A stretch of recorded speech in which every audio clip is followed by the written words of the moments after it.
बिस्मिल्लाहिर्रहमानिर्रहीम। अस्सलामुअलैकुम वरहमतुल्लाहि वबरकातुहू। आज की वीडियो में हज़रत मूसा अलैहिस्सलाम का वाक़या आपसे शेयर करूँगी। हज़रत इमाम मोहम्मद बाक़िर अलैहिस्सलाम से रवायत है कि बनी इसराइल ने हज़रत मूसा से फ़रियाद की कि खुदा से दुआ करें कि हमको फ़िरौन की बलाओं से निजात बख्शे। उस वक्त खुदा ने वही फरमाई कि ए मूसा, रात को इन लोगों को मिस्र से बाहर ले जाओ। मूसा अलैहिस्सलाम ने कहा, खुदावंदा, दरिया उनके दरमियान हाइल है, क्यों कर दरिया को अबूर करेंगे।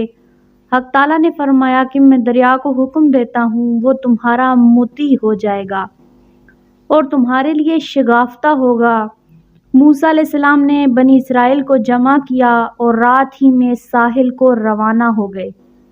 जब उनके चले जाने की खबर फ़िरौन को हुई, उसने अपना लश्कर जमा किया और उनके ताक़ुब में रवाना हुआ। और जब वो लोग दरिया के किनारे पहुँचे, मूसा अलैहिस्सलाम ने दरिया से खिताब किया कि मेरे लिए शगाफ्ता हो जा। दरिया ने कहा, बग़ैर हुक्म खुदा शगाफ्ता नहीं हो सकता। इसी असना में फ़िरौन का लश्कर नमूदार हुआ।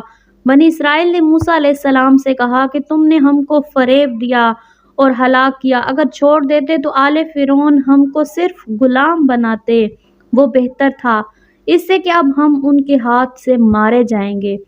मूसा अलैहिस्सलाम ने कहा, ऐसा नहीं है, यकीनन मेरा परवरदिगार मेरे साथ है और निजात के रास्ता पर मेरी रहबरी करता है। मूसा अलैहिस्सलाम को कौम की बेवकूफ़ी नागवार मालूम हुई। वो लोग कहते थे कि ए मूसा, तुमने हमसे वादा किया था कि दरिया हमारे लिए शगाफ्ता हो जाएगा। अब फ़िरौन और उसके लश्कर वाले हमारे पास आन पहुँचे और करीब हो गए। उस वक्त मूसा अलैहिस्सलाम ने दुआ की।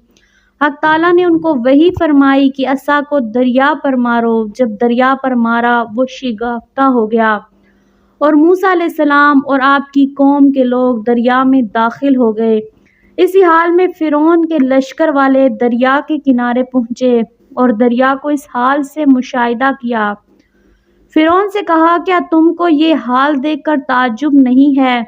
उसने कहा, मैंने ही ऐसा किया है और मेरे ही हुक्म से दरिया शगाफ्ता हुआ है।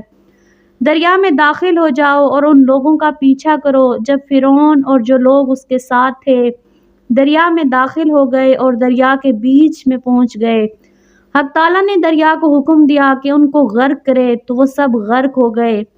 जब फ़िरौन डूबने लगा, बोला कि मैं ईमान लाया कि कोई खुदा नहीं है बजुज़ उस खुदा के जिस पर बनी इसराइल ईमान लाए हैं, और मैं मुसलमान हुआ।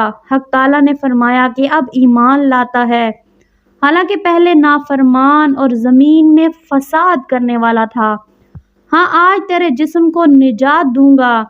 इमाम बाक़िर ने फरमाया कि फ़िरौन की तमाम कौम दरिया में डूब गई, उनमें से कोई ना बचा और दरिया से जहन्नुम की तरफ गए।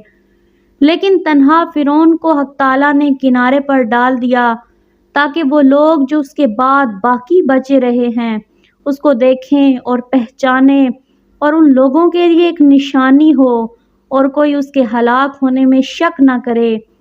और चूंकि वो सब अपना परवरदिगार जानते थे, हक ताला ने उसके मुर्दा जिस्म को साहिल पर डाल दिया ताकि देखने वालों की इबरत और नसीहत का सबब हो।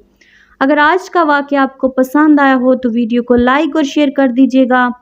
चैनल को सब्सक्राइब करना ना भूलिएगा। मिलते हैं अगले वाक़ये के साथ, तब तक के लिए अल्लाह हाफिज़।